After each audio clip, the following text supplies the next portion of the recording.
Jason Batchelder, Fish and Wildlife Commissioner for the record. Abigail standing by to present it if any of you feel as though you want to see it.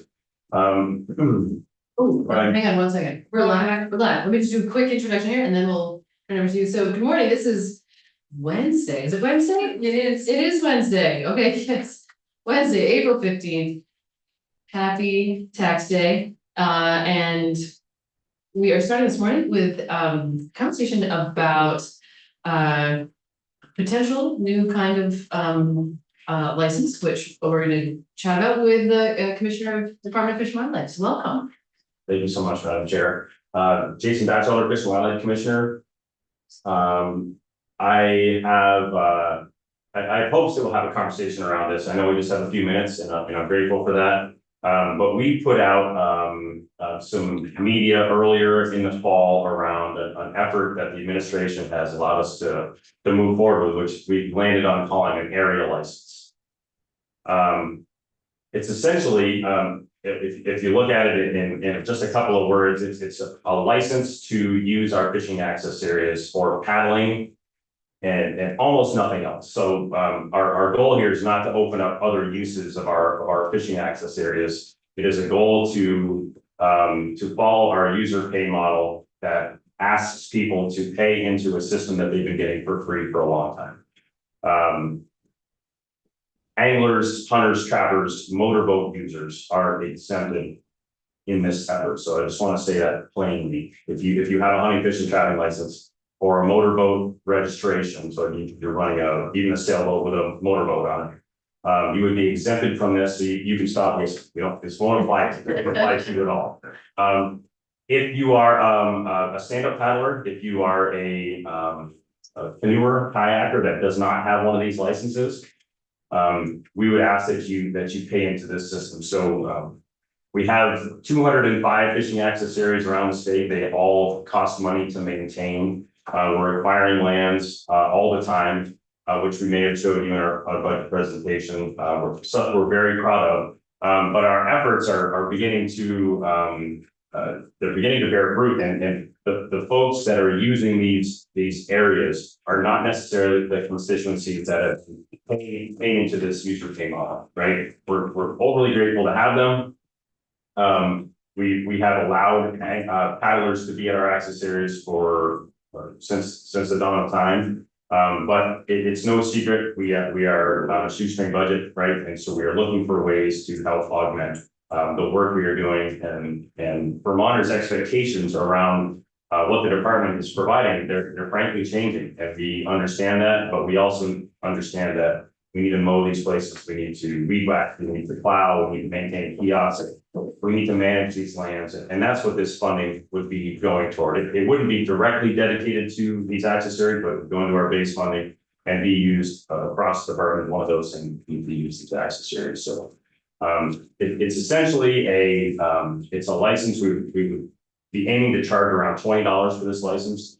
There would be day use fees like you would see a federal facility or perhaps in a Western model in Montana.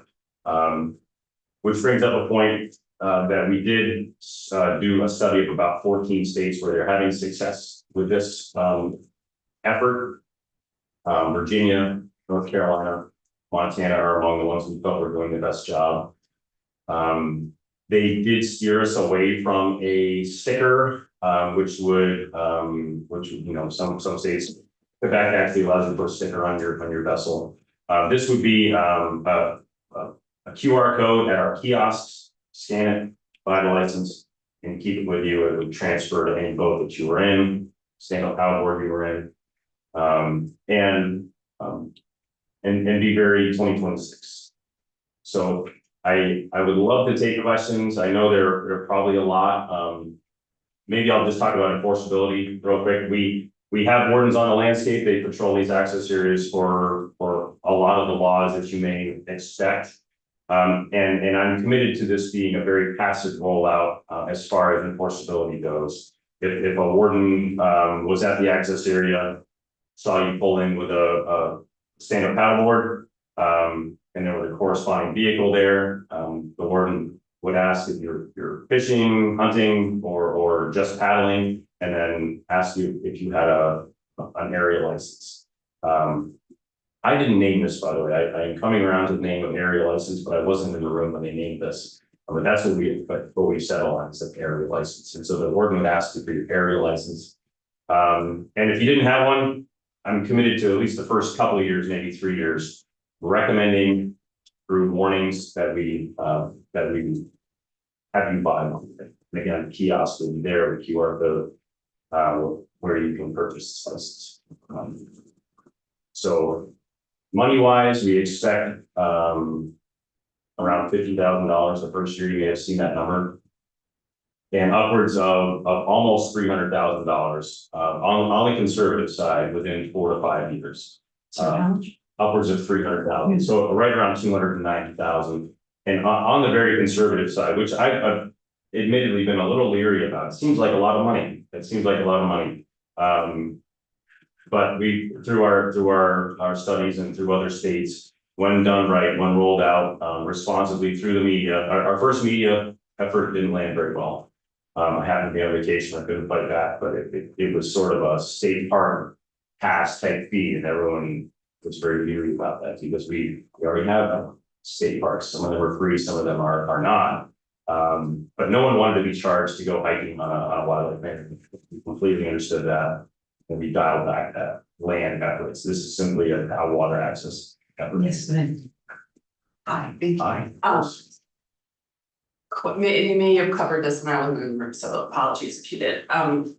How would it work? So if you're gonna go to the lake, I know the best, Lake Dunmore. Yeah. And it has a state park, Granbury. If I brought my kayak to Granbury, paid the park fee to get in, would I also have to pay a fee to put my kayak in the lake? You would not. Okay, So this would be for Fish and Wildlife Department owned access areas. Anything state park wise. Look, I like to give this example too. If you have a neighbor to the fishing access area who lets you park there, we would. okay, so if I went to a friend's cottage on a Friend's lake, cottage. I wouldn't have to pay. Not But if I went to the official Fish and Wildlife, which is on the other side of the lake from Granbury, and put my kayak in there, that's when I would need the, you would incur this, this area license. okay, and opportunity. once I'm on the water, if there's a warden out on the water who stops me, how do they know where I put my kayak They in? would not, they would ask perhaps for a life jacket.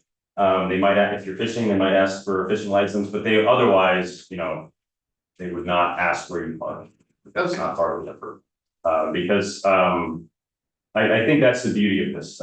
Some people think this is being foisted upon them. It is certainly an option to use our fishing access area. It is not the only place. In some places, it is. It is the most convenient. It is. Yeah, we've talked about other lakes and ponds, that there's only one fishing Sure. access, so for those. For those, it would be likely the best place, and certainly it would apply there. But as far as having a camp there or having an access there that is private or a state park access, completely separate from this, and we would leave it right off. Okay, But great question. Great, right, so it's just for the the use of the fishing access points, if you're not already paying for a fishing license or a hunting license. Yes. And maybe for the record, we would rather you have a fishing license. We would love to have the fishing participation. It would be worth just as much to us to have that. But we understand not everyone is an angler, and so we would love to offer this in a way that benefits us also. to that point then, so if I'm out on the kayak and I have my fishing license with me, even if I'm not fishing, that covers my access. 100%. Okay, 100%. Yeah. And forgive my ignorance here, which is more expensive or are they the same? Right now, we haven't settled on a price for the Okay. areas, but in my slides, I have $20. Okay. And a $5 a day, if you were there, maybe a weekend pass. A fishing license is $23, so it would be the cheaper option for the year.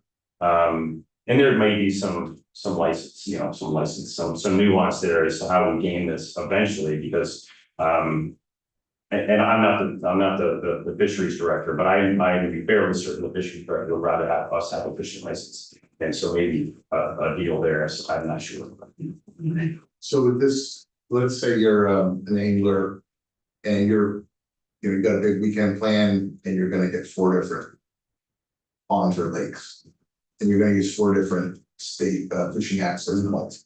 Would you pay one time a weekend fee to use as many? Yes, Okay, you pay one time, this would be an across the board fishing access pass for any fishing access that we have. Okay. And I may have missed this, but this would be for people 18 years of age and above. This would not apply to the young people. And certainly there will be some exemptions to this also. I mean, we offer Indigenous First Nation free license for those communities. We offer veterans free licenses. There will certainly be exemptions to this, like there would be for any other license in case that comes up. Jason, Yes. to the Snre Max question, if you're an angler, Sorry, Sorry. That's okay. I'm Great. Sam Smith, Fishing Wildlife, if you're an angler visiting 4 different spots that weekend and you have a fishing license, you would not be paying this. oh, so if you have a fishing license, you don't pay it anyhow.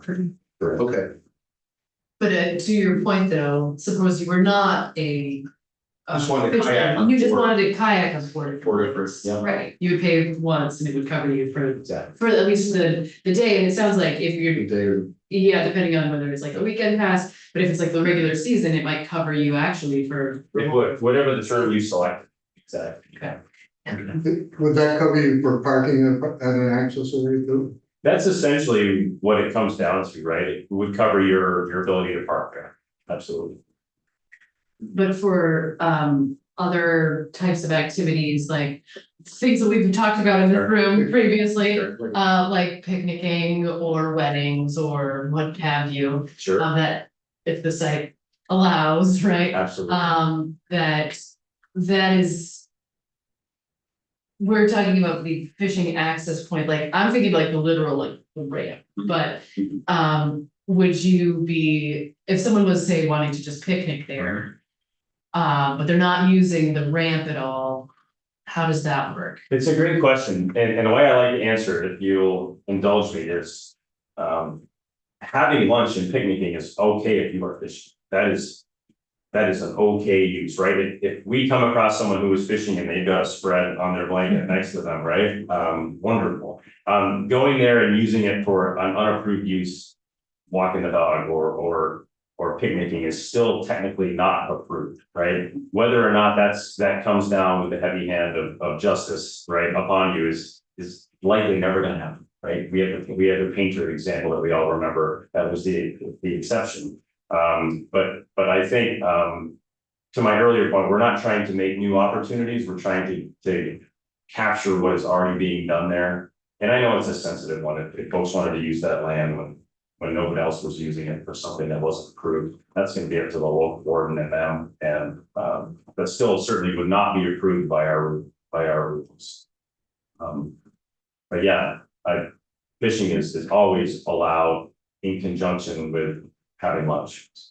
So I think I'm gonna ask my question just a little bit differently, so like if you, because in the case of like the wedding, let's say, right, like this is something that they would go to you and say, we would like to use. So Oh, okay. I think, and you were like, yes, that's fine, we're gonna permit this as a use. Would you then also be requiring that they get an area license? Okay, If there's a special use permit, that would run parallel to this effort, you would not need this area license. okay, And I don't think you'd be able to get one for a wedding, but we would certainly approve by special permit. Unless everyone was fishing at the wedding. That would be, that would be. I bet exception. Yeah. people would do I that, bet they would. yeah, Yeah. I'd like to see I bet that, they've done that. I bet they have.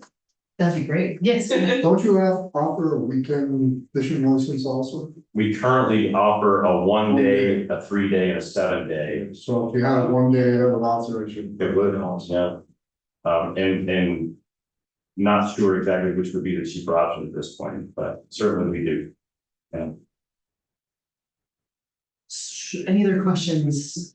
additional. It is not, so Great. the way that we ended up talking about this here is that this was as in, actually, maybe you would like to frame it, because I Of can course. add Yeah. as well, but I don't. I had it at the top of my list, and I Yeah. completely skipped right by it. So currently in statute in 10 VSA 4132, starting around 2004, 2005, the General Assembly granted the Commissioner of Fish and Wildlife to be able to set fees and licenses on lands that we hold, lands that we own.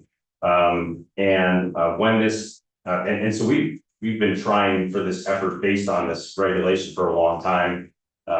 The administration saw an opportunity here this year to allow this to move forward. I'm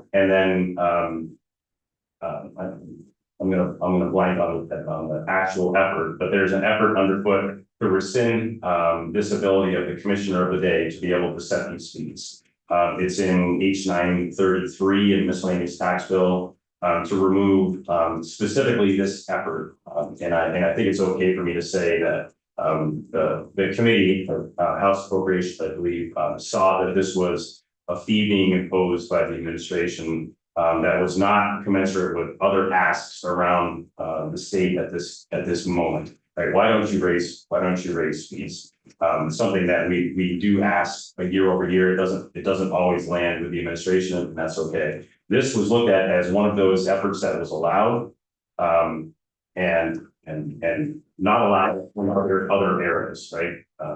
Maybe the commissioner of Department of Public Safety would like to set fees on her lands or something similar, not allowed, and so they inserted this language into H 933 that said we don't think that the Commissioner of the Day should have this authority either. And that's currently where we sit, and I probably should have prefaced this whole thing with that transparency. And so I'm trying to sort of to sing this song about how we feel this is a wonderful opportunity for us to make some money for our base budget. And at the same time, we are being looked at as sort of a special opportunity that no one else is getting. It's good. So to your question, there is, as the Commissioner said, miscellaneous tax bill, which I have right in front of me, has provisions in this, it both rescinds as the Commissioner said, his ability to set the fees. And asks them to come back next year with a proposal of a report. And it also appropriates $50,000 next year to cover the amount that was the estimate for the year one to sort of cover that. So that's in miscellaneous tax right now, and I think the Commissioner's coming in to talk to finance tomorrow about it. So there is a bill, it's just buried in with a lot of other things. So just to say it out loud, when I had first heard of this effort in the summer, I was in the leery camp, Sure. where I was like, what is happening now? Like why would we be charging people to, just enjoy being outdoors, basically, what it sort of sounded like, but this feels a much more narrow. I'm curious for the committee's thoughts on this, because as it stands, if we allow, the miscellaneous tax bill to move forward, that as it is, then they would not be able to do this, at least this year. I would say that I have a visceral reaction to this. You do, or I you do not like it. don't like it, I okay, do not like it. It's the kind of thing people just eat. yeah. People want to go in and park that, but then they're in 11 park. I mean, I feel this. This is the kind of thing that makes people hate government. I have a visceral reaction to this. Just let leave people while I'm building and come down. I do not like doing that from ours. Yeah. This is the kind of thing I would pull in there and speak to the society. So I have a visceral reaction. Okay. So this is where I get a chance to have an opinion. I Yeah, usually try not to let my opinions interfere with my job as a legislator. yes, that's okay. My opinion is that we continue to allow free licenses and senior licenses and military licenses. These people survive on license fees. If we don't find another mechanism to finance them, they're gonna go under. I'm happy to finance it. And we need to find a different way to fund the Fish and Wildlife Department, so. And doesn't this have something to do with federal law? Well- They will, There would be a match, there would be a match to this money where we would be able to plus up this money, like we do a fish license for sure.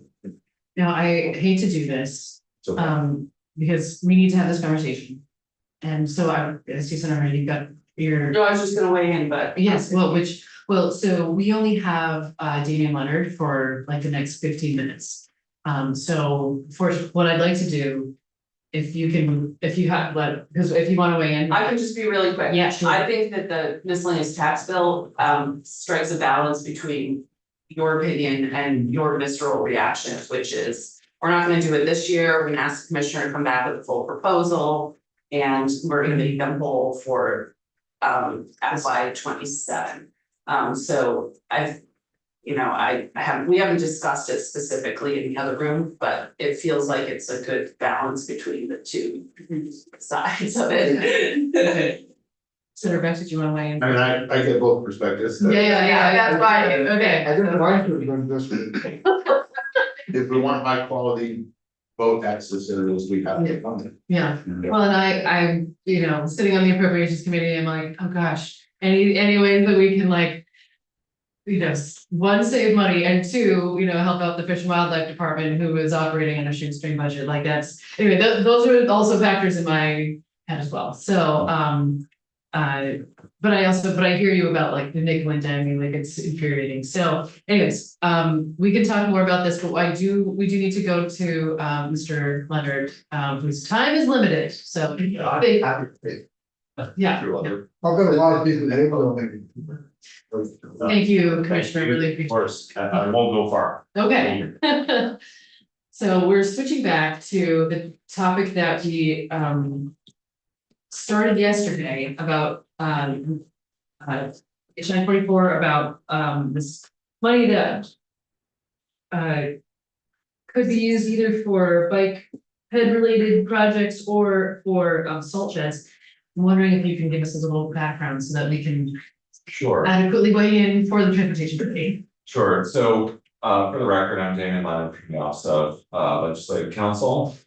You've got an updated version here that has the language that the Transportation Committee across the hall is considering. To give you some background, the Transportation Alternatives Grant Program is part of the Federal Surface Transportation Block Grants Program. This is federal money. It is use it or lose it money. So that is one reason why in the language in front of you, you see the maximum grant awards being increased. So a few years back, there was a 50% set aside put into the program for salt and sand sheds.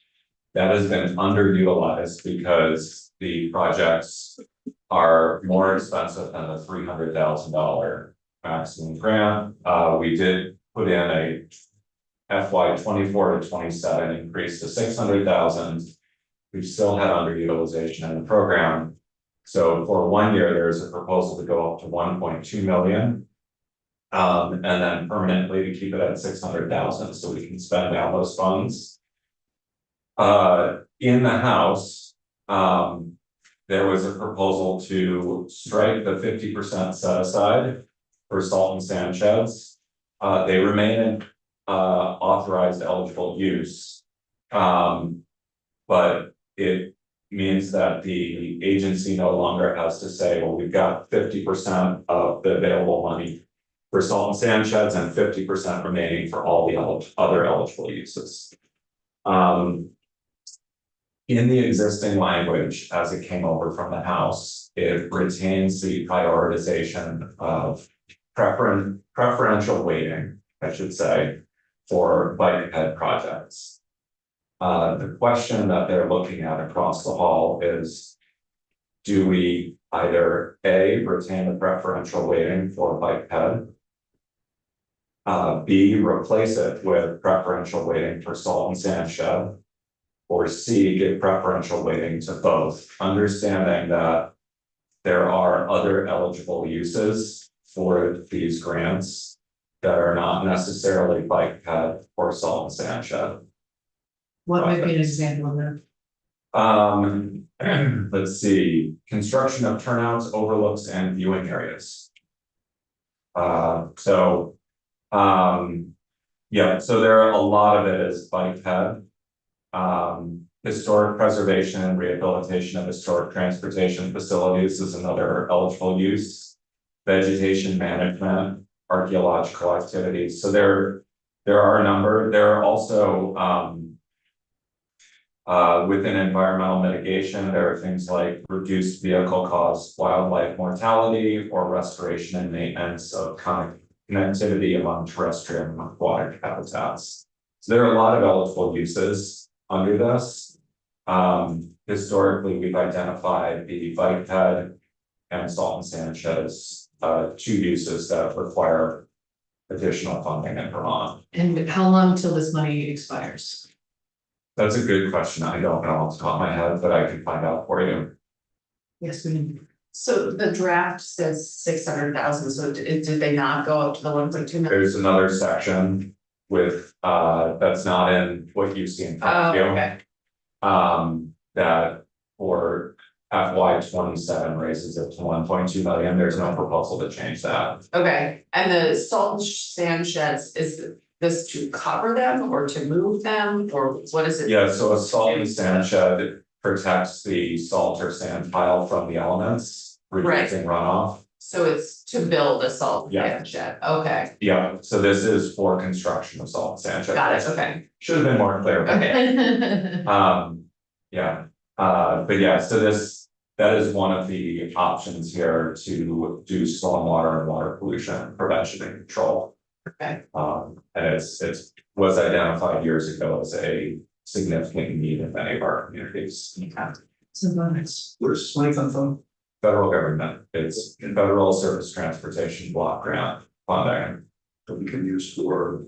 Eligible projects such as bike ped, safe routes to schools, All over the federal legislation, what's. right, so there have been a variety of federal authorizations for surface transportation funding over the years.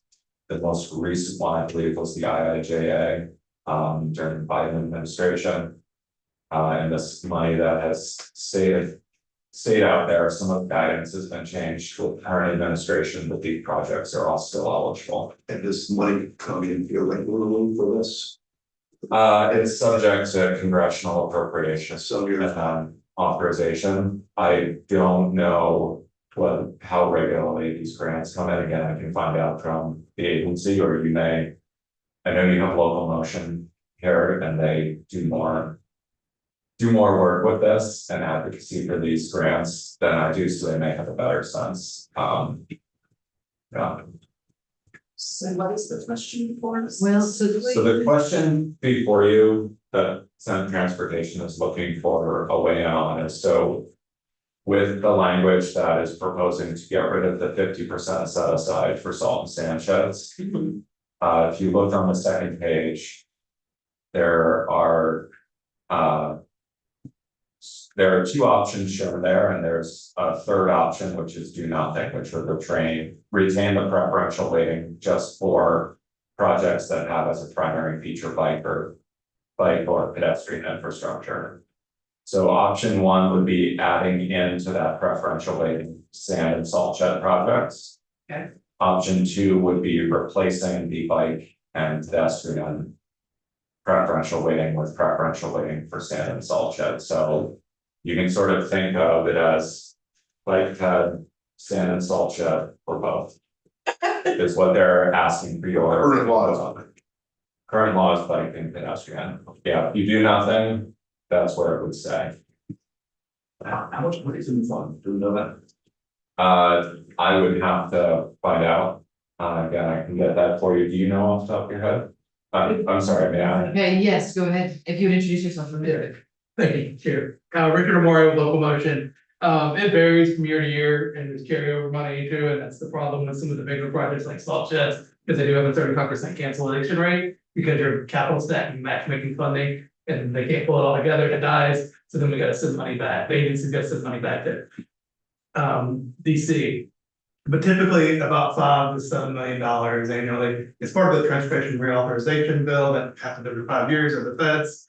Right now, it's not happening. It's probably gonna stay status quo for another year. Before I get hit.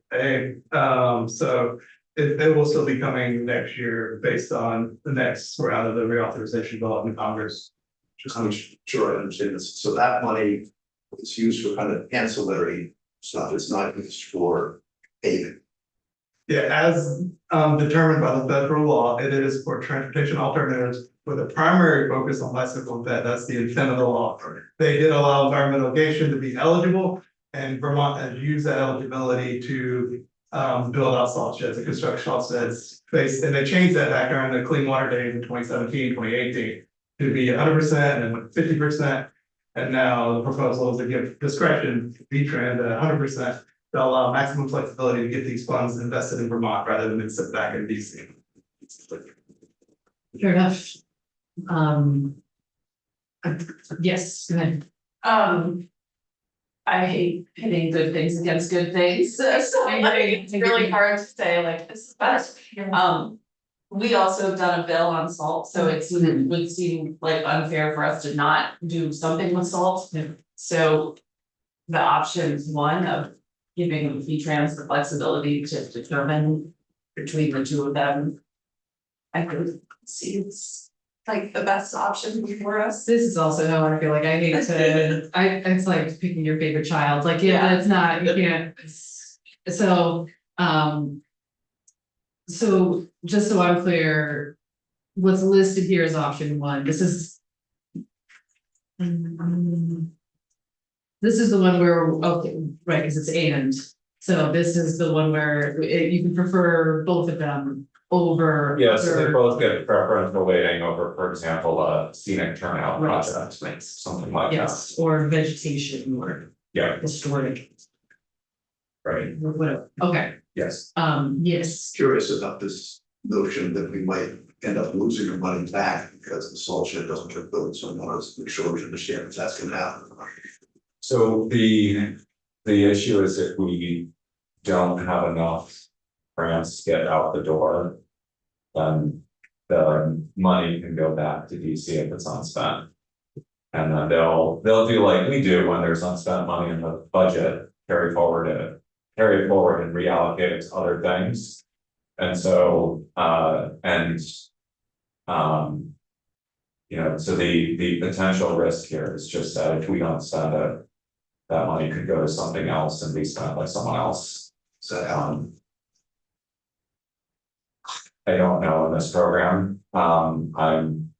Unfortunately, I don't have the institutional history with transportation to know. Are you familiar with whether that's happened in the past? Again, It's good. yeah, again, Rick Memorial locomotion, it had, from my knowledge, it hasn't, but I know right now there's a couple $1 million that, if it doesn't get deployed this year, it will be sent back. That's why they're pushing it to 1.2 million for the next year or two, and maybe another. Yeah, and these So are, there, it is a risk, and that's where the bike ped projects are shovel ready to go, and there's a lot of demand. And that's what we're advocating for, as well as this is an intended federal use of the program. That's the main goal. All other states spend about 80% of the funding on bike ped and uses other ancillary funding for salt shed, environmental mitigation, culverts and stuff like that. So we're advocating for locomotion because this is the only source of federal funds for bicycle and pedestrian project that align with the federal goals of this program. So, and just to add on to that, so I might guess, and wondering if you win on this, that the bike ped projects are cheaper. They're not gonna be like $1 million. They might be, I'm not sure what the range is, what the ballpark is for like the average bike ped project. I could pull up the rundown from the current budget for you. They vary quite a bit. Okay, yeah, no, that makes sense. Well, and I guess the reason I'm asking this is because we know salt sheds can be very expensive. If we're, let's say you've got a couple $1 million, maybe you only get one big salt shed out of that. But then if you can do multiple other smaller bike ped projects that to use up the remainder of the money, that ultimately. So that the language where both of them are prioritized would give the agency the ability. Yes, to do that. and that, They're going to do one salt shed. and that that makes sense to me, so. Yeah, so just to give you a sense, I'm looking at this year's transportation program for transportation alternatives. There's a variety in here, so I can just give you some examples. There's bike ped improvements in Bennington. $200,000 in construction funding going out the door. A multi-use path also in Bennington, $175,000 in construction funding. Sidewalk replacements in Brandon at $240,000. Engineering for a culvert replacement in Athens at $22,000. There's a lot of things like sidewalks and so forth. In Glover, there's a salt shed funding, engineering and construction combined for $66,000. Salt shed roof replacement in Derby, $25,000 in engineering funding. Burlington has $40,000 in engineering and right of way for stormwater improvements. So they're used for all sorts of different things. The vast majority of these projects are things like multi-use paths, sidewalks, and so forth, followed by things like salt and sand shed. And then after that, things like culverts, other stormwater mitigation projects, pond retrofits. There's actually a lot of culvert projects in here. Even in recent years. Yes, yeah, and a lot of this comes out of the increased pressure that we've had from stormwater. But the vast majority of these projects are bike ped. There is, there is the occasional restore covered bridge for $4,200, things like that. So, but Also, it is Vermont. Yeah. Yes.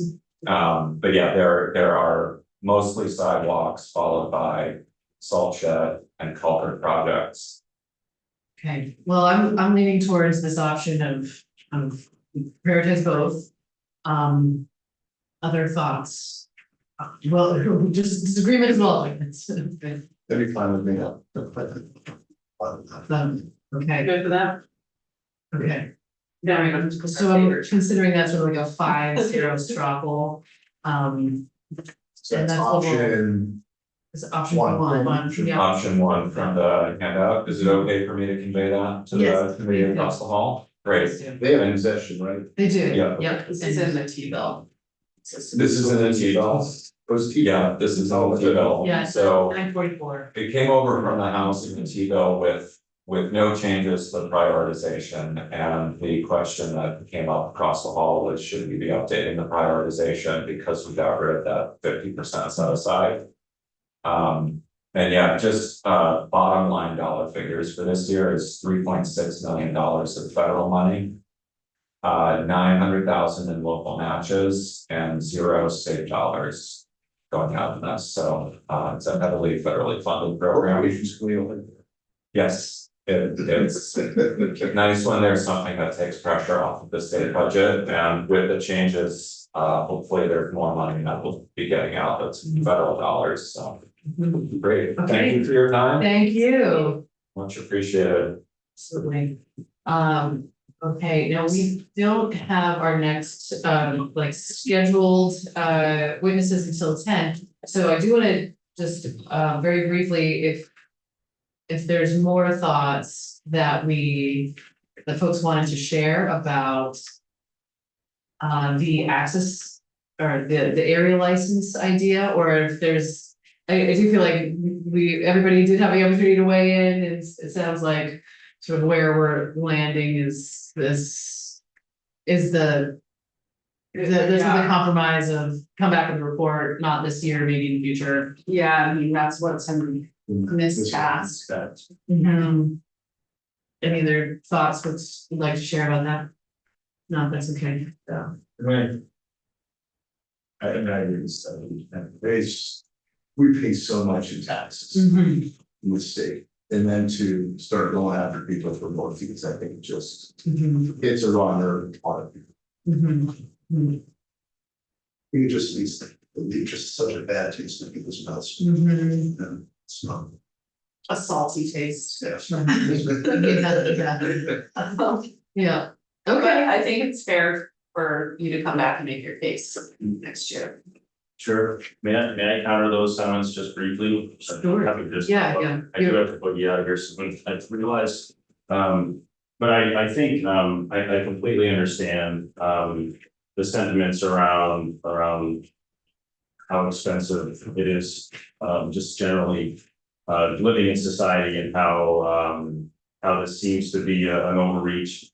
And why Vermonters might hate an effort like this, but I think if you've existed as an angler or a hunter, long enough. And I guess there are a couple ways you could feel about this. You could feel like this paternal, maternal, love for the paddlers and say, you know, we're happy to pay for these areas and you all get to use them for free. You could look at it that way, or you could look at it as we've been paying for these areas, year over year. We don't care what you ask us to pay. We will just pay it to have these areas open, and accessible for us. And we'd really like the people that use them for free to start paying a little bit. There's a fairness aspect to it that I didn't get into, and I would have, I just forgot.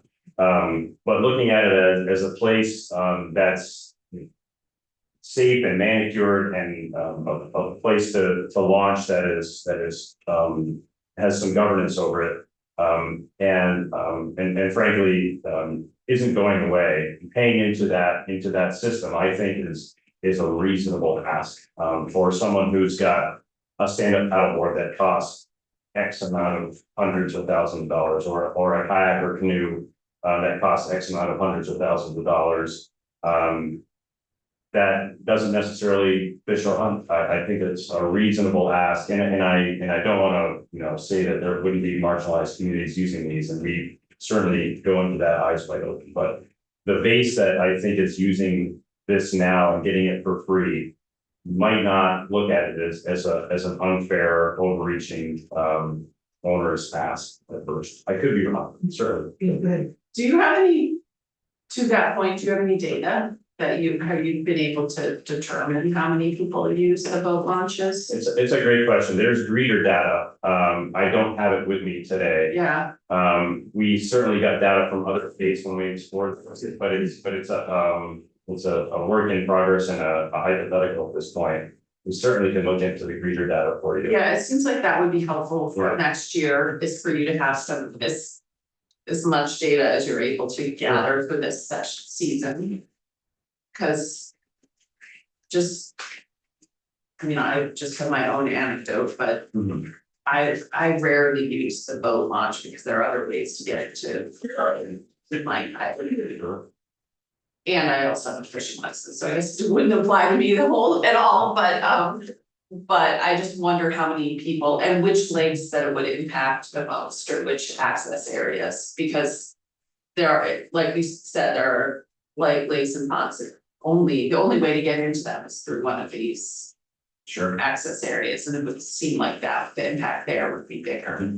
So if you guys can collect data to make your case for next year, that would be really helpful. Absolutely. Senator Williams. Do you have any data, because you have a conservation stamp, right? We never have that stamp. Okay, could that be used, if you purchase a conservation camp, you'd also get to use the access area? Or paddling or canoeing or? I don't know if we have offered that as one of the exemptions, but Do you know how much revenue the conservation stamp? I do, generates? I can't spit it out. Okay. But we, I mean, if we could increase people Yeah. buying those stamps, sure, and offset the expense. it's a wonderful idea, they're voluntary, the issue is about 90%, maybe a little more of those are purchased by hunters and anglers who basically go to buy their hunting license, and then this opportunity pops up to donate. And hunters and anglers will say, sure, I'll put in $5 or $10 or $15.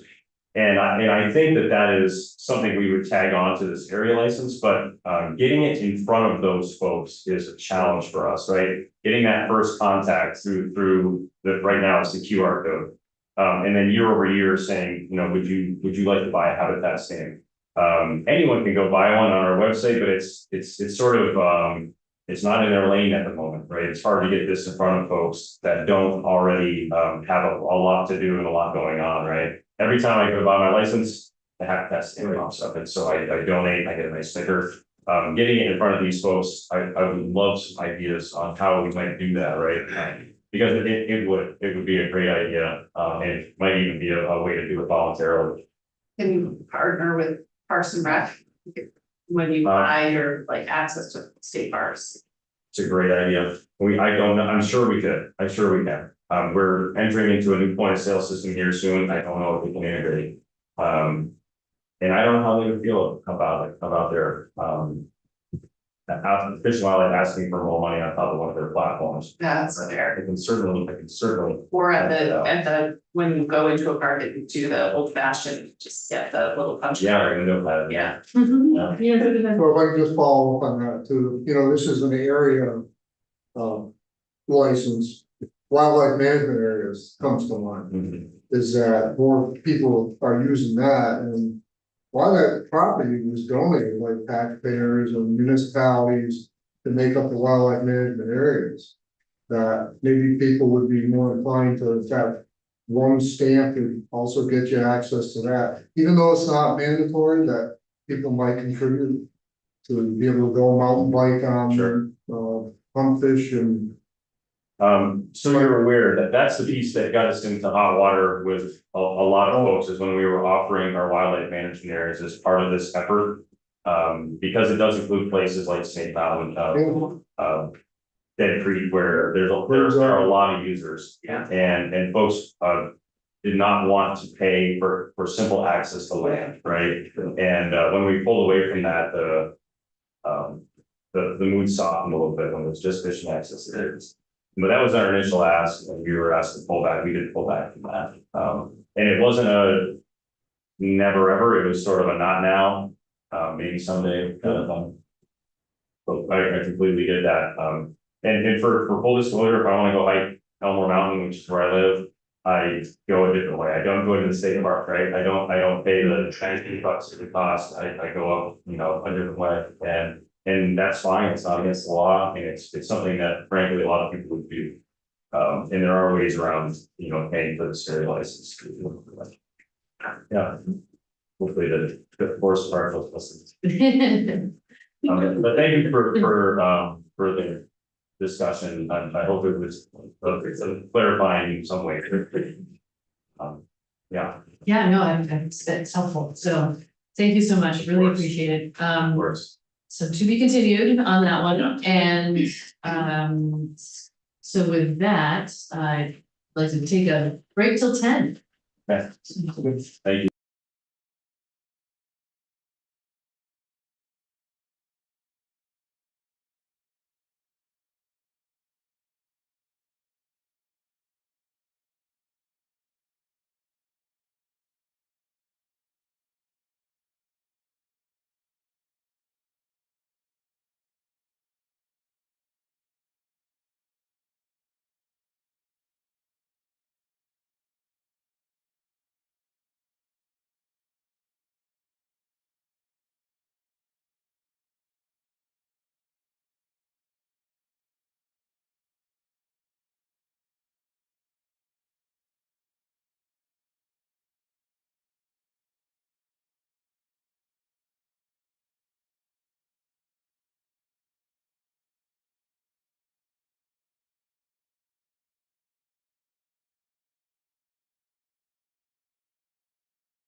Okay, this is the Natural Resources and Energy coming back from the break. And we are taking up H778 about dam safety, and we have a number of folks to hear from on this. Just reminding ourselves, it creates a pilot project about the emergency operation plans, if I'm not mistaken, right? So we have are we good? Okay, we have the Director of Vermont Emergency Management with us. Welcome. Thank you. Yes. For the record, Eric Warren, Director of Vermont Emergency Management, and a brief statement about the 778. So I'll start off with Vermont Emergency Management supports this pilot project since dams are a potential high hazard, and the response to their failure should be planned out prior to a disaster, as it involves not only the dam owner, but each individual town downstream, as well as all the emergency services in the area and the local dispatchers. That being said, I want to highlight how large and complex this project is. As I mentioned, the working group for one of the two dams, there's two dams in this pilot project. One of the two dams would include multiple towns, each needing their own emergency operation plan. To create an EOP, emergency operation plan, there will need to be outreach and coordination with multiple agencies, multiple emergency service agencies, multiple dispatchers, because they cross over each other. And other areas including schools, hospitals, businesses, elderly care facilities, and a whole host of other organizations. This means that there could be upwards of 50 or more entities that will need to be coordinated for just one day. These entities will need to be surveyed, engaged, met with, and consulted, all of which will take significant time. For this project, that's ×2. The other part of this pilot is the creation of templates for future rollout to other dams, the evaluation of what the project might cost. And so understanding the personnel and resources needed to replicate the project. And there's also a need to evaluate how a contractor may be able to be working with systems to support. As you know, I'm not advocating for funding, that is not the governor's recommends, but I am highlighting all of this to point out that the pilot project, to be successful, the funding needs to remain with the proposed bill, because it would be practical if not possible for Vermont Emergency Management to take this on, giving our current. Thank you. Okay. Any questions? So I'm interested in the template that comes out of this potentially, that it could be useful across the state. And so That's really the complexity of this project is just to do the two. I guess combinations of the EOPs, it's really multiple EOPs depending on which dams we're gonna go probably with a higher population dam, a lower population dam, because of resources on each one, to see how that kind of works. So that's one piece. But while you're doing that, you're kind of building the plans, you're flying, and then you want to be able to show us others.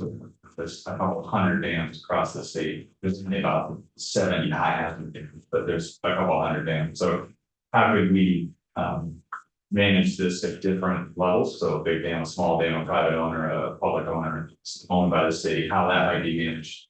So the entire time we're doing it, in the back of our mind, we're trying to create a template, process, and procedure for others to do it. So we will most likely use a contractor for one, but not the other, see how they work. We will probably use regional coordinators in the areas, so see how that manages, how we have to work with the dam owners themselves. And then, there's the templates that are going to come out of it that hopefully we can give towns that are downstream from dams, so they can use it in the future and kind of alleviate some of the work for them. But then there's also the education to the towns on how to use it. There's the education on what being downstream from a dam means and how to roll that out and what does that look like. So this pilot project, I think, will delve into some of the how might you do that as opposed to the finalized pieces of that. And so I think that might be something we just want to make sure that's in the language is there's going to be some recommendations on how to do that, but if we actually have to do some of it, then that's an even larger ask. So just making sure that you're differentiating between the two and how far you might want us to go. Mm-hmm. It's making you want to look at the language and see what it says about. Because I suppose there's a difference between we're coming up with a template for how it could be applied versus once the pilot is done, is that the plan for that area? It tends to, for those two, it could be. I mean, really, it's at the discretion of the towns, because we're creating this for them. So what I'd like to see is the language right now seems to lean towards, at the end, we're gonna hand you a pile of templates. I'd rather have the capabilities to work through the process, and as we go, it might change into something different, the templates might look different, maybe templates aren't a great idea. So giving us more flexibility to really come up with an end product, EOP is the end product, how do you get there? And if it's not a template, what else is it? If it is a template, maybe the templates look like this, maybe we should have these 10 templates, but we haven't crafted them yet, so we can work through what it means later, so. I always think about putting the cart before the horse, like, we're trying to build a project, and originally this bill had. Us not only doing the pilot project, but actually doing some of the dams, so it was kind of doing the pilot project and then. We did this, so I asked that they take that out, just so we could. Run the pilot project to understand the scope of it, and so that's what I'd like to see, is some latitude in there that says. This is our end goal, EOPs for downstream entities. These are roughly the things that we think you should have in them. Again, I'm not prescriptive of list, because inevitably when you make a list, you leave something off the list, so a more generic whole community is the word we use. So putting that in there, just to give us the latitude to really look at the whole picture of what would be the best for those towns, knowing that the resources are limited and what might happen. Do you have any visibility on the reason that the dams were put in? I mean, a lot of that was for flood control after the 27 floods. And that may not even be an issue anymore, but it could be at some point. Yeah, I mean, we also, in our mitigation section, there's a huge push to remove dams, because some of them are there for no particular reason anymore, so now they're actually causing more damage than they're worth, so. It's a large task, and I think they've taken out a couple of the smaller ones, and they're working on some bigger projects, but that would be a different avenue for this, but this. This, I would think something large like the Waterbury Dam, right, the Waterbury Dam. If it collapsed in its entirety, my office in Waterbury, which is on the second floor, would be underwater within like 40 minutes. And then it's Waterbury, Duxbury, Richmond, Essex, all the way out to the lake, so. In theory, if you're creating an emergency operations plan, all the 16 towns need to have. And then the intersecting part is that Richmond, for example, is gonna need resources to evacuate. Well, Richmond can't ask Bolton, because now Bolton's already involved, Bolton can't ask, so now Richmond's gotta ask. Who knows who, Bristol, or Heinsberg, and you gotta make sure that these 16 aren't all asking for the same resources, it's your same kind of. Issue with a COOP plan when you do your. You're planning to leave a building, because if everyone's going to the same building, it doesn't work, so you have to look at it as an entirety, even though it's 16 individual DOPs. And those towns will open them up when the event happens, they need to be placed together, because. Some of those emergency services might cover all of them, and dispatchers for the emergency services on Essex is different than Richmond, so now you got multiple people you need to call. And dispatchers will handle their issues. My town is fire rescue and police are all on different dispatches. One thing Remember, Senator Watson and I really tried to raise that. This is I was the emergency manager coordinator for home. So thank you for. So I know what the guys are up against, just trying to get everybody on the same page and. Right, we work with agreements. management directors and. Agreement, Yeah, and we don't pay you, honestly, so we ask for a lot on a volunteer basis, and so. Hoping that maybe, this becomes some kind of template that slides in as an appendix to the local emergency management plan. We thankfully have now got, we went from 3 regional coordinators to 6, so we have more capacity to go into those towns and actually sit down with them now. But a lot of it is, what we call low occurrence, high risk situation. And the dam hasn't exploded in 20 decades, so why should it not? Well, yes, that's true, but it could, and you don't want to be figuring it out when it's going down, so. The regional planning commissions are heavily involved in Rutland County. Yeah, Rutland actually has like a beautiful example, and I forget the name of it, it's like some acronym, it's like Scream and Holler or something, but. They have a group around the Chittenden Dam, and they meet quarterly, and they have sirens that will test the sirens, and they have a plan. So like they're kind of the way we really look at it, that's a GMP dam, the Green Mountain Dam. Green Mountain is very involved in that, so the other issue is that I think there's 4 different instances that have oversight of dams between the federal government, the locals, the state, but, so just trying to work with that, just find different regulations, so it's a very interesting area, so it'll be a big project, but I think it's a good project, so.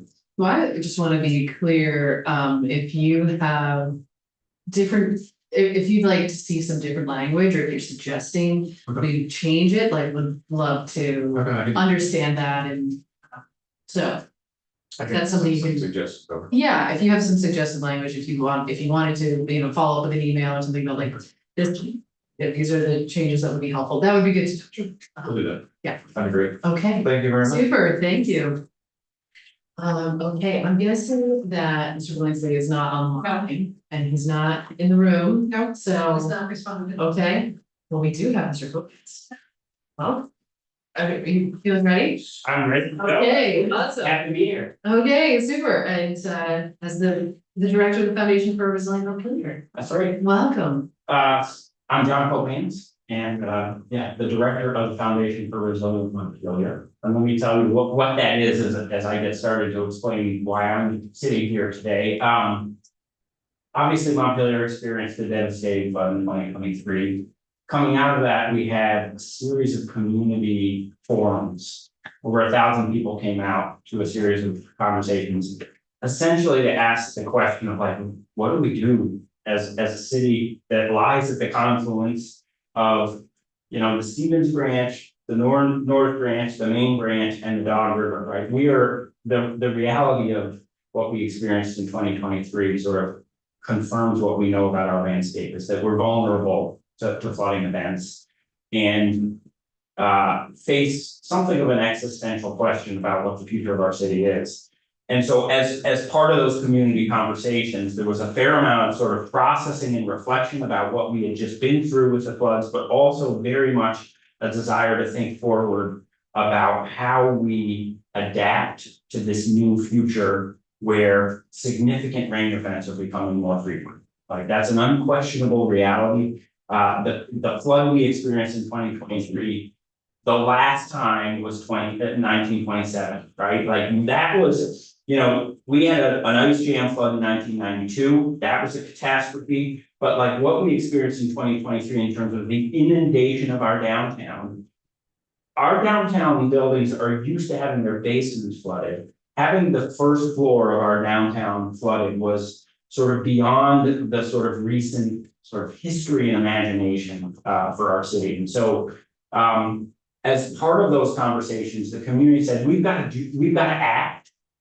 in response to this. And part of that was creating something called the Montpelier Commission for Recovery and Resilience. Essentially, 15 volunteers became commissioners, and they hired me as a director 2 years ago with a punch list of projects to work through as a community to become ready for the next flood, and really to think about how are we more prepared, how do we reduce the damage from the next flood, how do we reduce the flood level. There are all sorts of things we can do as a community, and it's not just as a community that we really need to do as a region, as a watershed, and as a state to reduce the impact of future flood events.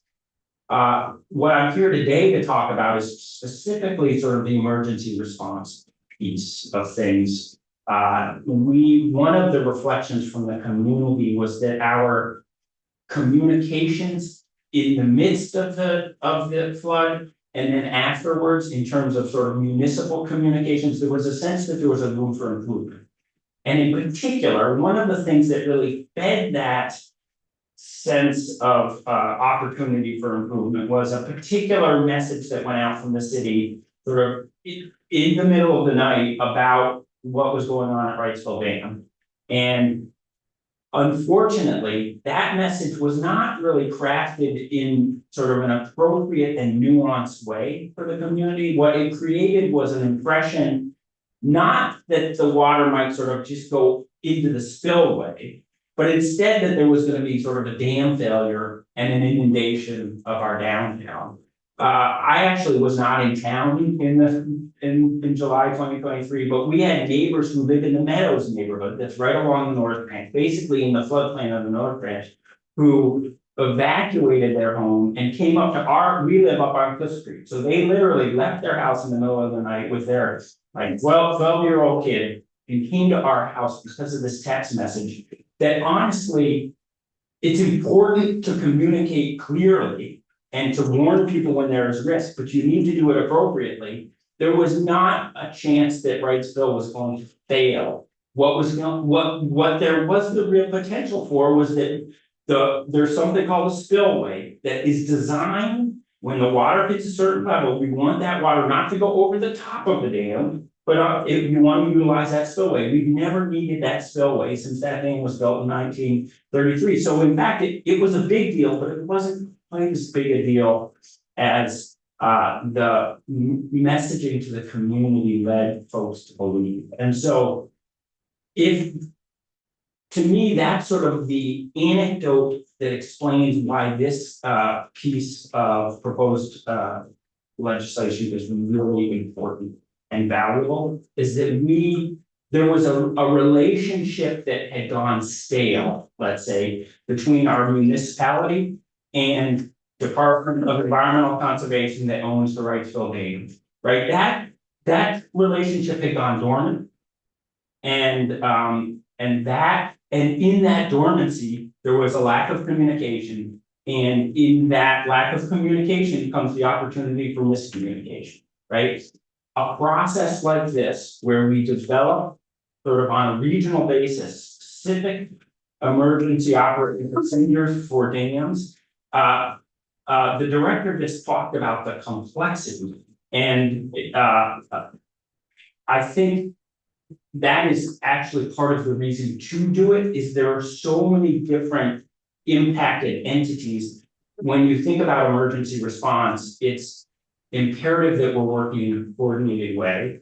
And that coordination needs to be, the director used the term whole community, which is also something we use when we think about emergency response. That coordination needs to be all the way from the sort of household level, because ultimately we as individuals in our homes have a lot of responsibility when it comes to emergency response, but then it needs to travel maybe to the neighborhood level, to the municipal level, to the regional level, and then obviously to the state level, and then frankly to the federal level in some instances. Coordination across all of those different players is a critical importance. And so to me, when I think about these pilot projects, I think it's as much about the process as it is the product. Like a plan itself, like the document, is important and has value, but to me, what's really important is getting all of those stakeholders around the table, building relationships, understanding roles, being clear about who does what. And it is that stakeholder engagement process, to me, that is really fundamental to the success of a successful planning process. In Montpelier, one of our projects with the Commission for Recovery and Resilience, which by the way has now merged with the Montpelier Foundation to become the Foundation for Resilient Montpelier, was to develop something called the Montpelier Action Plan for Local Emergency. Essentially what that was we took as you all probably know, every municipality has to develop their local emergency management. It's like a 2-page template. It's a very simple document. In a way, it needs to be simple because we have a lot of municipalities that are teeny and have a volunteer emergency management director. You've got to sort of play to that sort of simplest common denominator. But the truth is, for a place like Montpelier, what we knew is we needed to go well beyond the basic local emergency management plan. And so we actually hired a contractor and crafted something called the Montpelier Action Plan for Local Emergency. It's now a 60-page document and it has an entire annex. The document itself is agnostic about what type of disaster, right? It's an all disaster plan, but it has an annex or an appendix that's specific to floods. And what you could imagine in this pilot project is that I think Chief Libby, our fire chief here in Montpelier, really takes the lead for the city on this emergency planning effort. And what he talks about is he wants to fill out that emergency plan with more detail, envisioning other disasters with other appendices that deal with that. And so what you could imagine is, in this planning process, Montpelier would add some specific appendix or section to their emergency management plan that deals with Wrightsville and the potential for issues at Wrightsville. And I think that would be a welcome opportunity for this city of Montpelier. You know, it's, on one hand, it's inconceivable that we experience sort of a catastrophe at Wrightsville, but the reality is, dams get old, and infrastructure ages, and in that process, it becomes more vulnerable. So it does, it is important to sort of imagine these worst case scenarios and to really build the sets of connections and relationships that allow us to respond and look after one another as effectively as possible. That's great. Thank you for doing all of that work. It's so important. And one of the questions that I mulling about, I suppose, is thinking about the emergency management or the emergency operations plan. I'm wanting back and look at the language, but one possibility is that it is specific to the dam failures. What I am worried about, I suppose, is the possibility that we come out with these plans for like, here's what needs to happen in the case of a dam failure. But we miss the kind of nuanced type of communication that might need to happen where like, dam's not gonna fail, but you need to be aware of, you know, the water's gonna go over the spillway. I'm thinking of that specific example. And maybe this is the kind of thing that can't capture that because there's too many types of possibilities that are, you know, not dam failure, but still, you know, warrant communication. And so maybe if there's the relationships are there, that maybe that can be part of the solution for that particular kind of problem. But thinking about, you know, situations beyond strictly just dam failure. Yeah. That could be covered, and this might also be a question for Mr. Foran, but you know, thinking about are we trying to cover more possibilities than strictly dam failure? Does this make sense? It does. Yeah. My expectation, if you're defining dam failure and when and what to do when there is risk of that, you by necessity have to define what happens in advance of that. Okay. So like my assumption would be that there would be sort of tiers of alert Okay. and sort of a ladder and different forecasts and different on the ground conditions that set into action certain procedures, right? And so I don't think you can go straight to dam failure Yeah. without sort of building that stairway. Mhm. So it's my assumption that you probably don't need to be that specific, that Okay. any sort of plan is gonna deal with what those increments are and what happens at each of those increments. Okay. Yes, go ahead. Eric Warren, Director of Monterey Management. I think the one nuance there, you're absolutely correct, is the dams might have different definitions of different things. Like it may be the same water over the spillway as called one. So I think that's part of this research project is trying to come up with a centralized or a one set of steps. Like, okay, well, it's not imminent failure, it's potential failure, it's actual failure. Okay.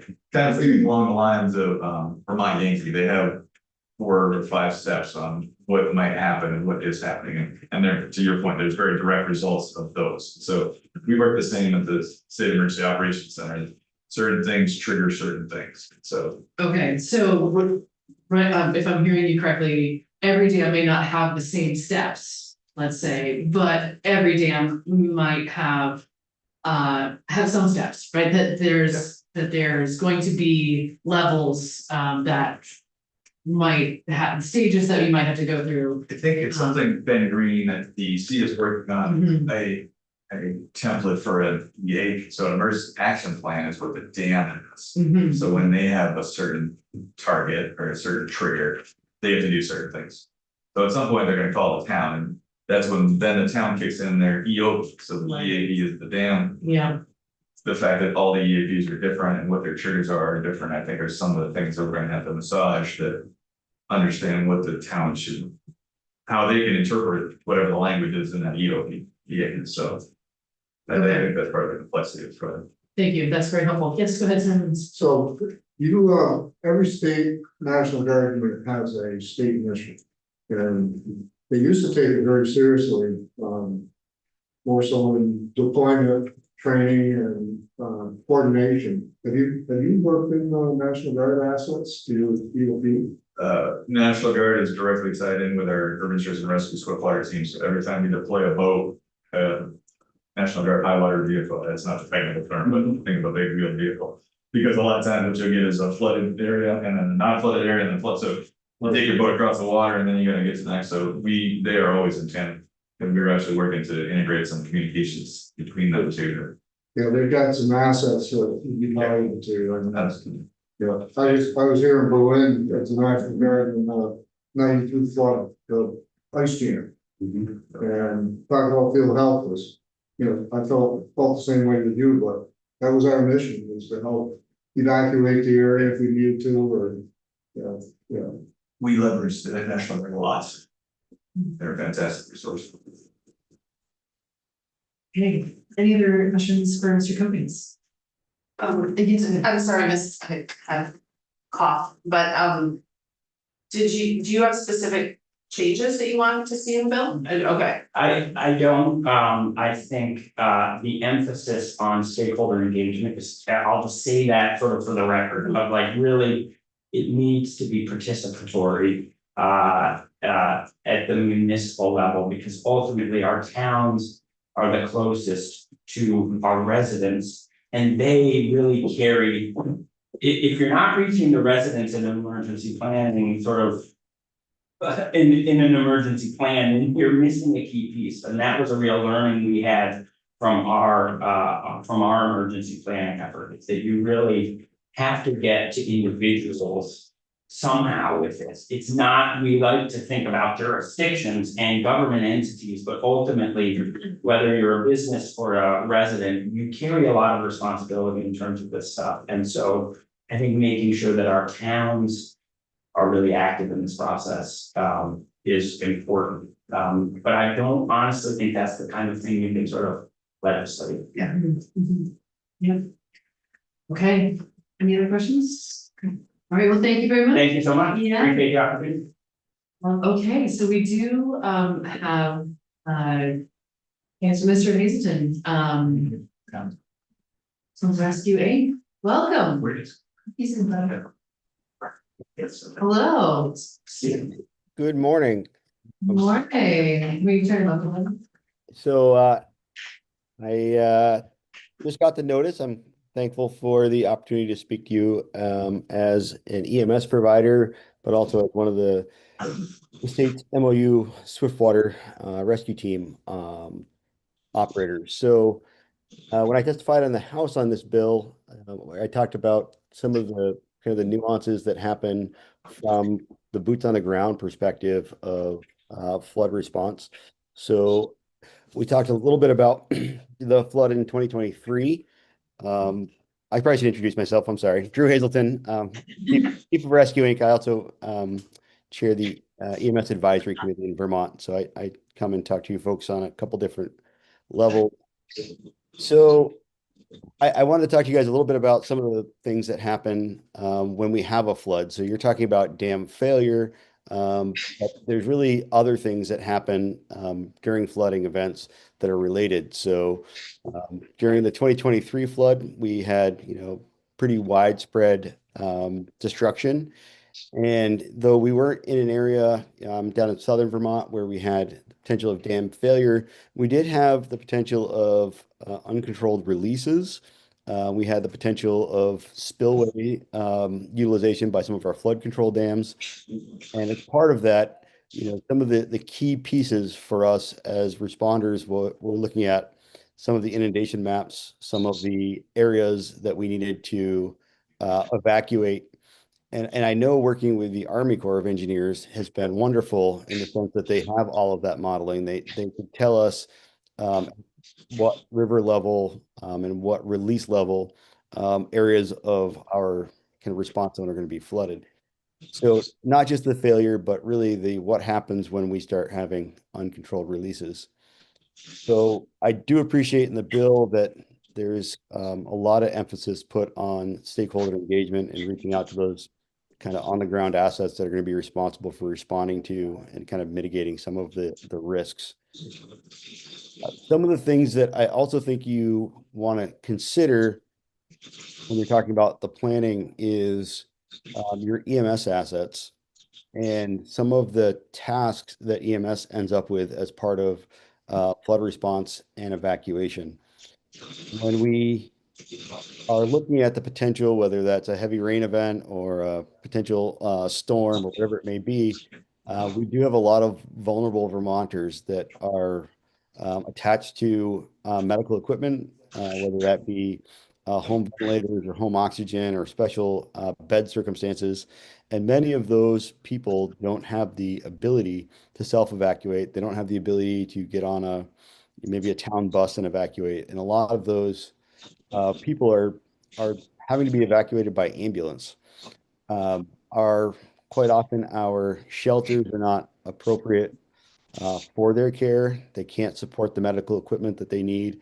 So really, we're stuck with a challenge of moving those people to our local hospitals, which then creates really a logjam in the healthcare network. So as part of your planning and discussion for flood response, I think you really need to think about what resources does your local EMS services need in order to support that evacuation and ultimately sheltering of people that we've removed from houses. Yeah, thank you. That is so important in an aspect that I had not thought about. So, and do you feel like the bill as it's written, covers, planning for that aspect? So there's no specific call out that I could find in the bill about looking at the medically vulnerable populations and how we would appropriately shelter those people.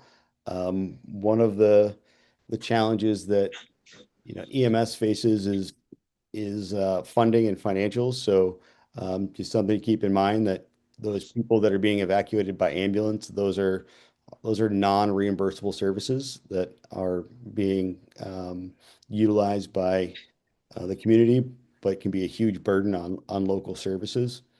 But there's not a lot in there, and it's something I do think you should consider. Mhm. Okay. So, and, just to check, I mean, do you feel like you would recommend altering any of the language of the bill at this point? The only recommendation would be to just more specifically call out the coordination with local EMS for evacuation. I think the language around the plans and local swiftwater teams is good. As a local swiftwater team, like I said, we're a regional MOU team. That's really important that we're involved in the planning. There's things that we're going to see and experience that many people in town or state government may not see. I've been responding to floods in Vermont. My first flood was Irene, so I've been to all the major flooding events, and we look at the waterways, the access points, and the way that we would need to kind of respond to those probably different than most other people. So we look at, crossing a river channel that's flooded very different than a fire department would or an EMS service would. So I do think it's really important that you get the perspective of those swiftwater teams. Mhm. Okay, that's helpful. Thank you. Any other thoughts or questions from Mr. Houston? No? Okay. All right. Well, thank you so much. Thank you for joining us. Thank you. Thanks, All right. Drew. Okay, so we don't have any other of our witnesses joining us today, so we have a little bit of time. Before I think we'll end up taking another break till 11, but any other thoughts folks would like to share about anything that we've heard on 778 this morning?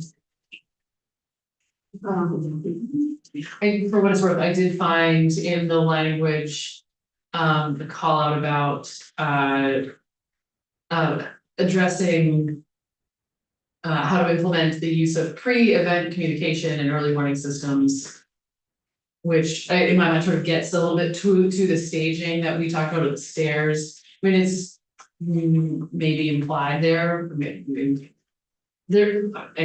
should go through the bill again and see if how called out that is, but then also appreciating this suggestion around adding more specifically intentional coordination with local evacuation teams, which again, we can check to see how embedded it is in there already, but knowing that that's an important aspect. Any other thoughts? Yes. I got a question, huh? I was surprised one morning about 2 o'clock with an Amber alert. Even though I had my cell phone on silent. Do you guys have anything like that as far as notifying people that are in the downstream flood zone? There's a couple different levels. So the Amber Alert is an emergency alert system. So that's technically at the president's discretion. That's the one that will bust through whatever your phone is off. We can do those for the president, but we also have the Vermont Alert System, which has 2 parts. You as a citizen, you can sign up to get alerts based on what you want to know about. You want to know about traffic and failure, you want to know about fires and Fairfax, whatever the case may be. We call that you're going out to get the information. That's the subscriber list. The other part of that is theoretically, and this will be looked at in the pilot project because it was kind of danced around. There was a large dam study done last year on this. Vermont Alert, our team could go in and draw a circle around a certain area, and we can call every landline that's registered in that area. We can call every cell phone that's in that area. So we can do it. It takes a few minutes. It's a little bit of time. So I think part of that will be in this discussion because Vermont Emergency Management doesn't have a 24/7, 365 watch desk. I'm trying to build one, but it's more of a 60-minute delayed one because they're on call, they're not on standby. So if a dam is having an imminent failure, that process isn't going to be there. So the town manager, the town EMD, or the town fire chief, we give them the capabilities to do it inside of your Vermont Alert, but they have to be trained. They have to be an administrator, and we have about 70 towns that are there. That would be the quickest way to do it, but they still can't push an alert to like cell phones, so they still have to call us. So if there's still going to be somewhat of a delay, and that goes with the triggers that the chair was talking about. Is as the first trigger goes off, the hair on the back of our neck rises because it might get to level 4. Like that's our constant job, is watching triggers to make sure that we're ready to respond. So we do have the capabilities to do that. This had talked about geocaching buildings, but that's kind of old technology right now. It's not about the building, it's about the person that's in it. So we do have some capabilities there, but if, like everything else, the person doesn't have a cell phone, they don't have a landline, or they're in a cell phone dead zone. What does that mean? So I think there's some language in there about, are there other non-technology systems like a siren, how that might work. Yeah, one thing that we're developing that feels very basic, but we're calling it modular internet. And it's exactly that scenario of like, many of our neighbors aren't connected for whatever reason or another. And what it takes is somebody going and knocking on the door. The quickest and best way to do that is to have a neighbor do that. So we're sort of building these local neighborhood groups. A lot of it's around social connection, but another real motivation is emergency preparedness. Because we know that on the ground, neighbors are in that strongest position to look at. And to Mr. Hamilton's point is that, people that need medical evacuation that are no emergency management director could keep up with that because it changes daily. So, where they're living, it's in the plan, but it's not something to keep in mind. Yeah, and so for example, there's something called CARES, CARES, and I forget exactly what it's for, but that individual that has medical needs can sign up for that, and the dispatchers that are dispatching the fire department can get that from us in an encrypted file. So in theory, they could have some of that information, but a dam is even a step, I'll call it easier, but who lives in that inundation zone, so there should be some kind of group that knows what's going on, or the EMD knows who's in there. People are going to move in and out. What does that mean? Phone numbers change. What does that mean? So a lot of that is honestly why this hasn't been haven't done before because the towns don't have the capacity to do it. It's a pretty big project, so. Hopefully with this, we can give them enough of it that they can fill in some of the gaps. Great. Any other thoughts? Okay, great, thank you. So, that was the second.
There you go, we're Who live. just wants to lift up the table?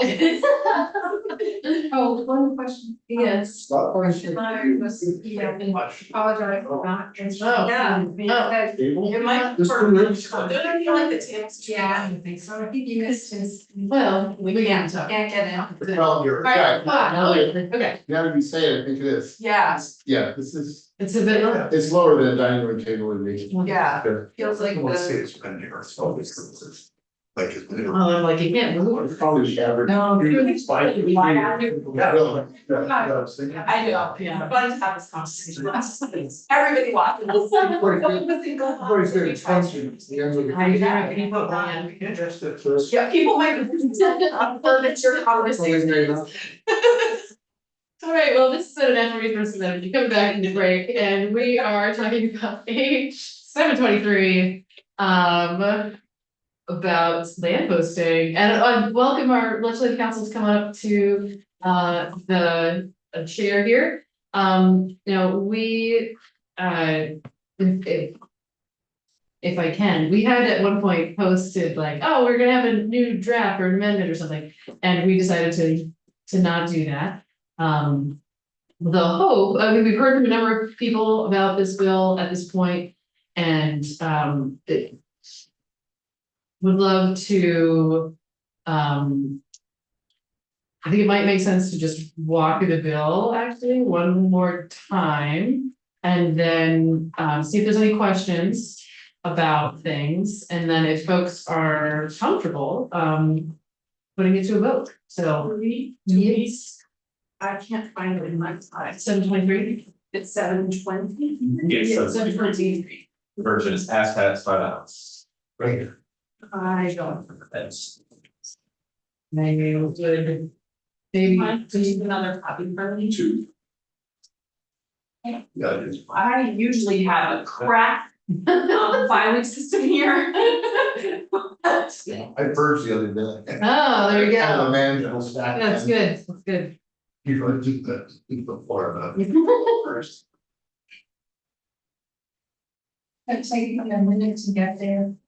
Okay, But but in the meantime. Is that- I had to thought about like, oh, we should walk through the. Oh, I got it, I got I it. think that's. I have another appointment at 11:20. Oh, hey. I can look online while we're doing it, I just wanna. You Okay. found yours, okay, good. Okay. I just want to remind ourselves of what we would be voting. Yes. No, that's great. Okay, so we could even be sort of high level. Okay, yeah. Yes. Brandon Shulman, Office of Legislative Counsel, and this bill amends posting requirements for posting land against hunting, fishing, trapping, or taking game of wild animals. And so section 1 of this bill, there's some conforming language, just a change to how we do drafting. You'll see that in subsection 1.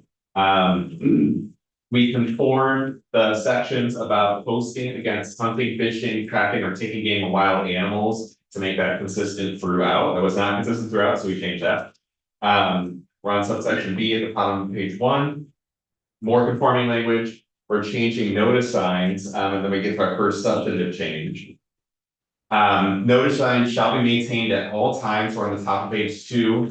We're removing the date requirement, so they no longer have to be dated each year. The bill maintains that the notice sign shall be maintained at all times and shall be of the standard size and design as the commissioner shall specify. The next change is the change for the recording requirement. This subsection C changes clarifies that the post, once an individual posts, records their posting with the town clerk, that posting shall be valid and enforceable for 365 days after the date the posting is recorded. So it removes ambiguity about whether it's a calendar year, or whether it is for 12 months. It's just 365 days from the date the posting is recorded, it is valid and enforceable. The next substantive change is in subsection D. So this subsection makes it that land posted and recorded as provided in this section shall be enclosed for purposes herein. So that means it is enclosed against hunting, fishing, trapping, or taking game of wild animals So this adds, clarifies that it is adding that the recording requirement is required to enclose the land. That was ambiguous before, and now that is clarified here. And then the other change is to give property owners some leeway if their posting signs do not specifically conform. And so in such a way that accidental or unintentional deviations from the requirements of subsections A and B of the section shall still be deemed effective to prohibit or permit permission by only hunting, fishing, trapping, or taking in wild animals, if the notice signs would lead a reasonable person to believe hunting, fishing, trapping, or taking game of wild animals is prohibited on the land. And so essentially this section, and then property owners with actual notice that their signs deviate from the requirements of the section shall take reasonable steps to ensure that the notice signs do comply. And so essentially, if a property owner posts their land, but the signs, there are accidental or unintentional deviations from the posting requirements, like the distance that a posting, one of the posting signs is damaged, or has become unlegible, something of that sort. But it was an accidental, unintentional deviation that does not necessarily render the whole property unposted for purposes of this section. So it gives the property owner some leeway. Importantly, that leeway does not apply to the reporting requirement. So the reporting requirement is in subsection C, and the leeway here that we're talking about only refers to subdivisions A and B. So property owners still have to record, and if they don't record, then their posting is not valid. Okay, any questions? We have a couple of questions. So I had looking at my notes on this, and I don't remember who said this, but there was a recommendation from somebody that in sub D, we should strike out accidental or intentional and insert minor. And then after, at the end of line 17, beyond owner's control. Does anybody remember that conversation or who testified to that? Which was part of that. I think that's probably, It was part of that. Is that civil Yeah, I haven't seen no. It's, would you, is that sort of covered by this language? So, I think those concerns would be covered by this language. This language might be, it was minor deviations, and then what was the second piece being marked? And then after A and B of this section, beyond the owner's control. So. The two notes that I had. That is not necessarily, I think this section would be broader, if I'm thinking off the cuff a little bit. The section would be a little bit broader, so an individual could have made a mistake in posting, and like an accident or unintentional. 401 feet. Yeah, 400 feet. yeah, and they mismeasured or something of the sort, and then so that would not necessarily be beyond their control. And so that accidental deviation from the requirements would not be covered under, if we add a language that extra deviation would not be covered. So you think that the language as passed by the House is. It's broader than what suggested.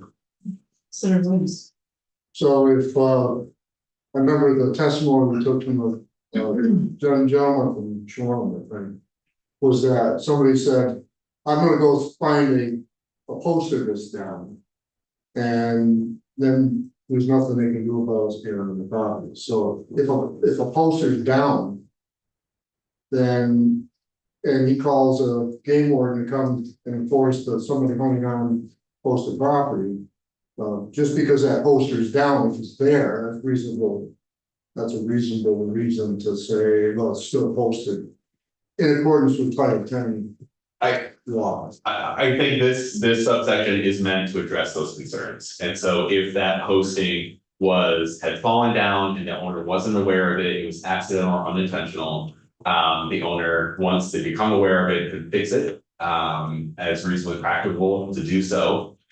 And the property would not be rendered unposted for the sake of the statute, so that this provision here is meant to kind of give that leeway to not have these technical deviations have some unintended consequences. But there's no requirement now for people to physically go out and sign and date their posters or anything. Not to sign date, they are still required to maintain their signs. And that will require some level of review. But not sign a date or year, that's But correct. the date, annual date starts the day that they register the attorney. And so the posting is valid the day they register, 365 days after they register in somewhere. The posting is no longer valid if they don't record after 365. That is correct, that's right, so they have to keep reporting. Okay. Any other questions or concerns? Yes. I have a, I can't remember what the term is, but it's the stuff off saying that we used to. Enforceable for 365 days after. So the day that they go record it with it's not enforceable that day. Did that person's actually matter? Yeah, they do. Yeah, so Person's actually- it might be that they have to, on the 365th day of the prior posting date, they have to go redo it in order to not have a gap of a day. Or you can just put a period after 365 days. Think that. So posting shall be valid and enforceable for 365 days. But I- then, I think that would be, yeah. Yeah, probably. Because what the goal here was to remove the ambiguity that it could be used as a calendar year, that's why we switched to days, right? Yeah. Right. And it's possible that the recording would not be valid that day. When you go to record the first time, based on the language of the statute, it would be valid the next day. Yeah, And property owners would need to take that into account. yeah, And based on this language, for 365 days. as long as they are aware that they have to Yeah. take it into account, Yeah. it works, but just. I think you're absolutely right. It's not an instantaneous. check. Could that, Right, it's not like could that immediately. be a minor deviation? Missed it by one day? Probably. No, actually, because It's not after Yeah, the statute, and- it's clear. And the deviations don't apply to the reporting requirement. So the reporting requirement, and that's part of notice, right? You know, part of. So we're putting out to the community that this property is posted.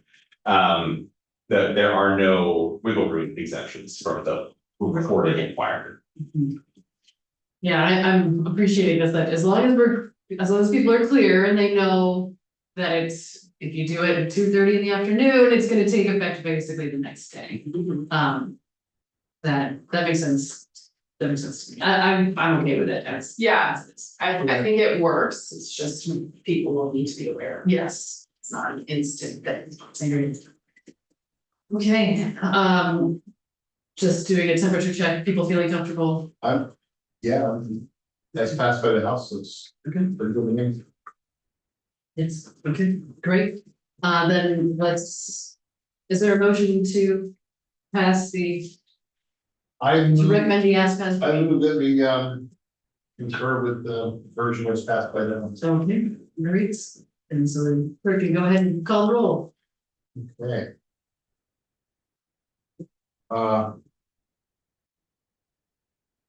Almost. Jude, I'm sorry, I think I hear you got Senator Brock instead of Senator Beck.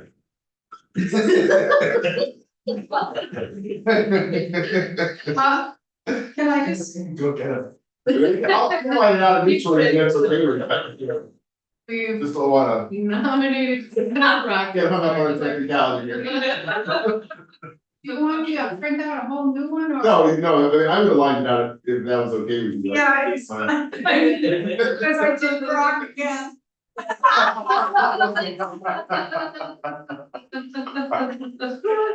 That's very funny. Dear. Okay. Senator Beck, yes. Senator Baumgartner. yes. Senator Hardy. Yes. Senator Williams. Yes. Senator Watson. Yes, All right, 5-0. okay. Thank you, everybody, and thinking about who was gonna report this, I'm looking at Senator Williams. Okay. Thank you, sir. Fabulous. Thank you. On the lookout for that being on the floor. Okay, All right, thank thanks so you. much. Okay. Just gonna like shake it out a minute, like that's great. We got, that's something, you know, if you. Hardy wanted the red check? Yeah, excuse me, gonna. Do it's celebration. The red check. Huzzah. Got something done. Yeah. Okay. So, moving on, we have one other topic to take up, before we are done today, and that is, related to the bill that we were talking mostly about yesterday, H 940, about the miscellaneous PUC. Bill, we, have some testimony from, Ms. Diegelstein from the Land Use Review Board. Are you feeling ready? I am ready. Okay, very good. So I gotta like switch my mindset here. I've gotta get the right.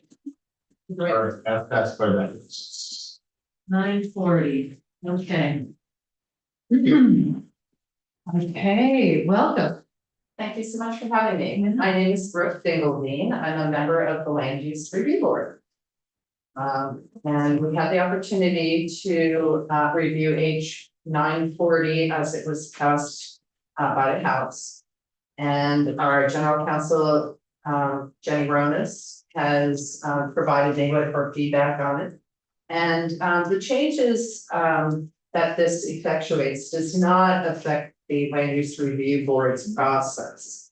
And but the board would welcome the opportunity for this bill to align the process at the Department of Public Service with their approvals and reviewing approvals of the enhanced energy portion of the regional plans.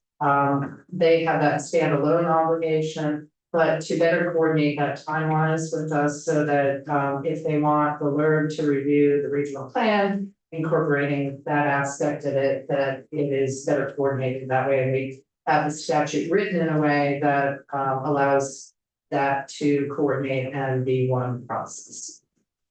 So we are in favor of it. We were in favor of it in the House. The language was fine there. So happy to answer any questions, but we feel comfortable and confident that it strikes a very good improvement and it will help coordinate our programs. Great. So no suggested changes or language that we should do being, okay, amazing. Well, that was very fast. Okay, questions, thoughts, comments? No, it makes sense. Okay, Makes sense. great.